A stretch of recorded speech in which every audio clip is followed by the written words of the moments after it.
السلام علیکم دوستو، آج کی کہانی کا نام ہے صلہ رحمی۔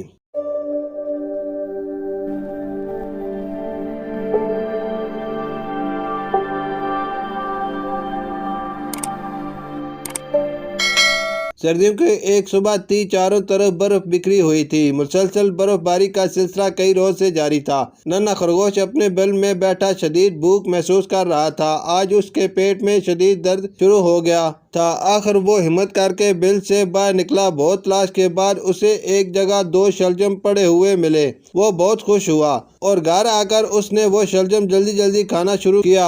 ایک شلجم کھانے کے بعد اسے اپنی پڑوسن بھیڑ کا خیال آیا کہ وہ بھی تو برف باری کی وجہ سے اپنے گھر سے باہر نہیں نکل سکی ہوگی۔ یہ خیال آتے ہی وہ بھیڑ کے گھر پہنچا۔ اس وقت وہ گھر میں موجود نہ تھی۔ ننھے خرگوش نے شلجم وہیں رکھ دیا اور واپس ہو لیا، یہ سوچ کر کہ بھیڑ واپس آئے گی تو شلجم دیکھ کر بہت خوش ہوگی کہ اس کا کوئی ہمدرد دوست بھی ہے۔ اب بھیڑ کی سنیے۔ جب وہ خوراک کی تلاش میں نکلی تو اتفاق سے اسے ایک گوبھی پڑی ہوئی مل گئی۔ اس نے سوچا کہ کیوں نہ گھر جا کر آرام سے لحاف میں بیٹھ کر کھاؤں۔ گھر پہنچنے کے بعد اس نے دیکھا کہ اس کے گھر میں ایک شلجم رکھا ہے، لیکن اس نے پہلے گوبھی پر ہاتھ صاف کیے۔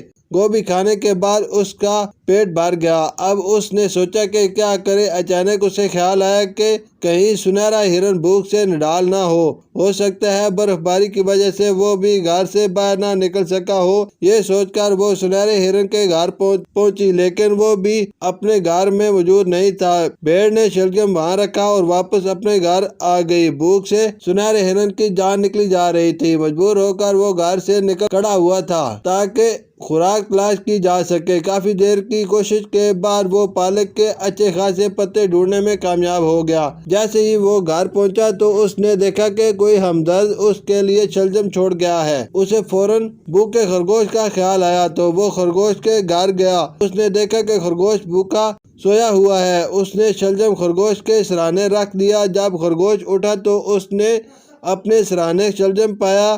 اسے بھوک بھی شدید لگی ہوئی تھی۔ پھر خرگوش نے اللہ تعالیٰ کا شکر ادا کیا اور سوچا کہ نیکی کبھی رائیگاں نہیں جاتی۔ اللہ تعالیٰ نیکی کا صلہ ضرور دیتا ہے۔ شکریہ۔